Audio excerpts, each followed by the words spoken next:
বঙাইগাঁও জিলাৰ অভয়াপুৰী লোক নিৰ্মাণ বিভাগ সংমণ্ডলৰ অন্তৰ্গত বালাপাৰাৰ পৰা বেলতলীলৈ যোৱা প্ৰায় 2 কিলোমিটাৰ দৈৰ্ঘ্যৰ পথটো দীৰ্ঘদিনৰ পৰা মেৰামতি নকৰাৰ ফলত ঠায়ে ঠায়ে বৃহৎ গাঁতৰ সৃষ্টি হৈছে।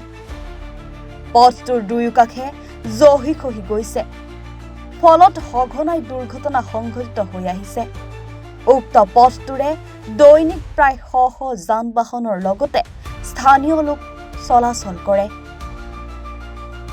উক্ত পথেৰে কেইবাখনো গাঁৱৰ ল'ৰা-ছোৱালীয়ে দৈনিক বিদ্যালয় মহাবিদ্যালয়লৈ অহা যোৱা কৰে। বিদ্যালয়লৈ অহা যোৱা কৰাত যথেষ্ট অসুবিধাৰ সন্মুখীন হৈছে ছাত্ৰ-ছাত্ৰীসকল।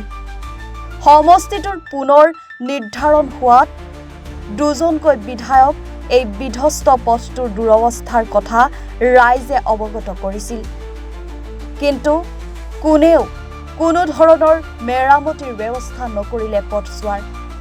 আনহাতে বিভাগীয় কৰ্তৃপক্ষৰ অমনোযোগিতা আৰু চূড়ান্ত দায়িত্বহীনতাৰ বাবে পথটো জৰাজীৰ্ণ হৈ থকাত ৰাইজে যাতায়াতৰ ক্ষেত্ৰত আজিও জমৰ যাতনা ভোগ কৰিব লগা হৈছে।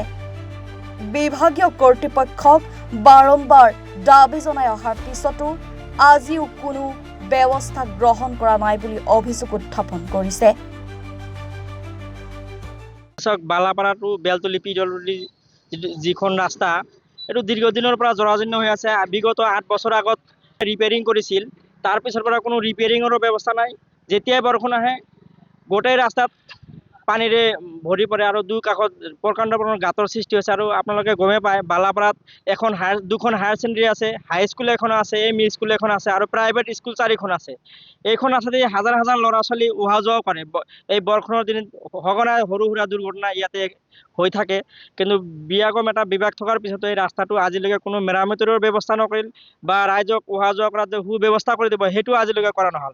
কাৰণ আমি বিগত দিনত পত্ৰও দিছিলোঁ যে আপুনি পাৰিলে এই ৰাস্তা 3খন ৰিপেয়াৰিং কৰিব, কিন্তু আজিলৈকে কৰিব নোৱাৰিলে। আমি এনেকুৱা এজন প্ৰাৰ্থী বিচাৰিছোঁ যিজন প্ৰাৰ্থীয়ে ৰাইজৰ কথা শুনিব বা ৰাইজৰ কাম কৰিব, তেনেকুৱা এজন আমি প্ৰাৰ্থী বিচাৰোঁ। বিভাগীয় কৰ্তৃপক্ষক আমি এতিয়াও আহ্বান অতি শীঘ্ৰে এই ৰাস্তাটো মেৰামতি কৰি দি ৰাইজৰ অহা যোৱাৰ কাৰণে সুব্যৱস্থা যাতে কৰি দিয়ে।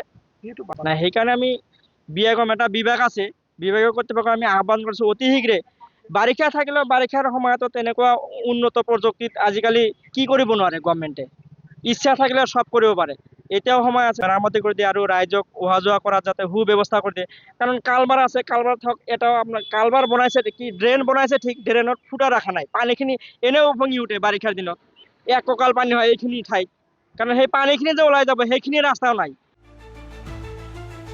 যোগীঘোপাৰ পৰা জাহিৰুল ইছলামৰ ৰিপৰ্ট, এনি ভাৰত 24।